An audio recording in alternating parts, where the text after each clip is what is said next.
വിശുദ്ധ മത്തായി എഴുതിയ സുവിശേഷം 27-ാം അധ്യായം 45 മുതൽ 56 വരെയുള്ള വചനങ്ങൾ. യേശുവിൻ്റെ മരണം. 6-ാം മണിക്കൂർ മുതൽ 9-ാം മണിക്കൂർ വരെ ഭൂമിയിലെങ്ങും അന്ധകാരം വ്യാപിച്ചു.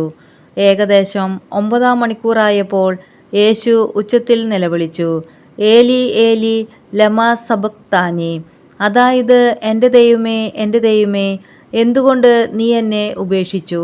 അടുത്ത് നിന്നിരുന്നവരിൽ ചിലർ ഇതു കേട്ടു പറഞ്ഞു, അവൻ ഏലിയായെ വിളിക്കുന്നു.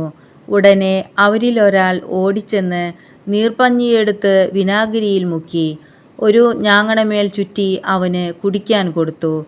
അപ്പോൾ മറ്റുള്ളവർ പറഞ്ഞു, നിൽക്കൂ, ഏലിയ വന്ന് അവനെ രക്ഷിക്കുമോ എന്ന് കാണട്ടെ. യേശു ഉച്ചത്തിൽ നിലവിളിച്ചുകൊണ്ട് ജീവൻ വെടിഞ്ഞു. അപ്പോൾ ദേവാലയത്തിലെ തിരശ്ശീല മുകൾ മുതൽ താഴെ വരെ രണ്ടായി കീറി. ഭൂമി കുലുങ്ങി, പാറകൾ പിളർന്നു, ശവകുടീരങ്ങൾ തുറക്കപ്പെട്ടു. നിദ്ര പ്രാപിച്ചിരുന്ന പല വിശുദ്ധന്മാരുടെയും ശരീരങ്ങൾ ഉയർപ്പിക്കപ്പെട്ടു. അവൻ്റെ പുനരുത്ഥാനത്തിന് ശേഷം അവർ ശവകുടീരങ്ങളിൽ നിന്ന് പുറത്തുവന്ന് വിശുദ്ധ നഗരത്തിൽ പ്രവേശിച്ച് പലർക്കും പ്രത്യക്ഷപ്പെട്ടു. യേശുവിന് കാവൽ നിന്നിരുന്ന ശതാധിപനും അവൻ്റെ കൂടെ ഉണ്ടായിരുന്നവരും ഭൂകമ്പവും മറ്റു സംഭവങ്ങളും കണ്ട് അത്യധികം ഭയപ്പെട്ടു. സത്യമായും ഇവൻ ദൈവപുത്രനായിരുന്നു എന്ന് പറഞ്ഞു.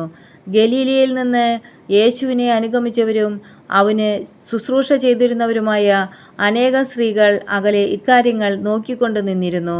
അക്കൂട്ടത്തിൽ മഗ്ദലേന മറിയവും യാക്കോബിൻ്റെയും ജോസഫിൻ്റെയും അമ്മയായ മറിയവും സെബദീപുത്രന്മാരുടെ അമ്മയും ഉണ്ടായിരുന്നു.